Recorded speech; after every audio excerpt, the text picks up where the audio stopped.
news out of the United Kingdom. The Conservative Party has just faced a landslide defeat in the 2024 general election. After more than a decade in power, the Tories, as they're often called, are now out, and they'll be sitting across the aisle as the opposition. But before we take a look at what this means for the UK moving forward, let's take a closer look at the Conservative Party itself. The Conservative Party, more commonly known as the Tory Party, is traditionally placed on the centre-right of the political spectrum. Historically, they've balanced two sides, the more moderate One Nation tradition that supports some social safety nets, and the more free market Thatcherite side that pushes for less government and more private enterprise. The party's foundation rests on a commitment to a free market system where economic growth is led by private enterprise rather than government control. In line with this, they advocate for lower taxation, arguing that individuals and businesses should retain more of their income to invest and spend as they choose. They also emphasize personal responsibility and self-reliance, promoting the idea that opportunity is best secured by encouraging initiative rather than spending dependency on the state. At the same time, the Conservatives maintain a strong focus on law and order, supporting tougher policing and sentencing to uphold public safety. Equally central to their identity is their defense of national sovereignty and security. This was more clearly demonstrated in their leading role in advancing Brexit, where the party was the driving force behind the UK's withdrawal from the European Union, and the effort to reassert control over trade, borders and domestic law. Moving on to the Conservative Manifesto of 2024, titled Clear Plan, Bold Action, Secure Future, the party lays out a range of major policy promises. They have pledged a to-be-cut national insurance contributions for employees and plan to abolish national insurance for the self-employed. They have also committed to a tax-free personal allowance for pensioners under the Triple Lock Plus policy. On public services, the manifesto promised 92,000 additional nurses and 28,000 more doctors, alongside a lifetime cap of social care costs of £86,000.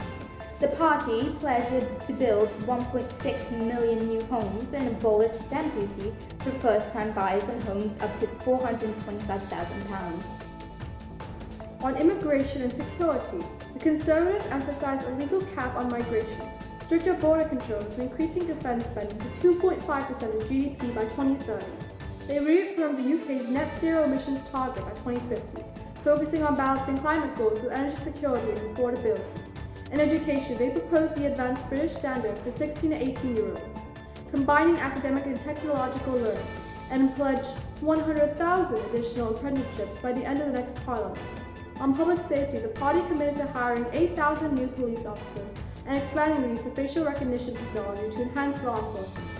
Analysis noted that while these proposals reflect traditional Conservative priorities, economic growth, personal responsibility, and national security, some promises may be difficult to deliver given the fiscal constraints and pressures on public services.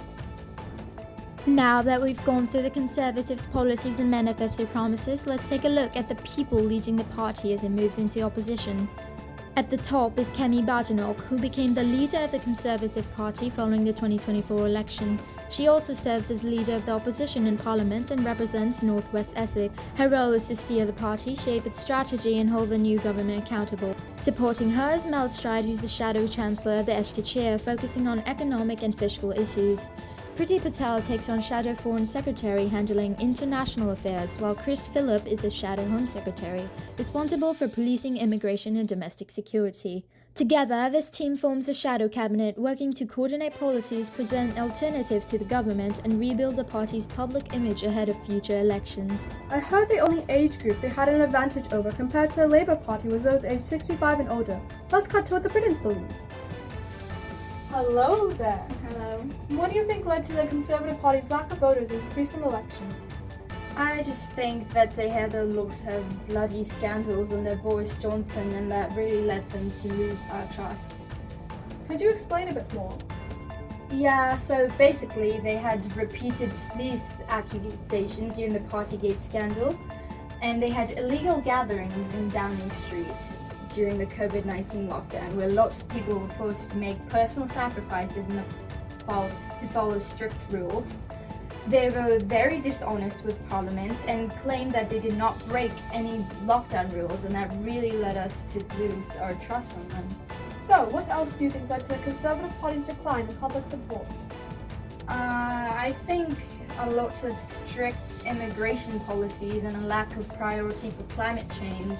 The housing crisis also led in the lack of support with the younger generation. I feel like this party was out of touch with the financial realities for a lot of young adults.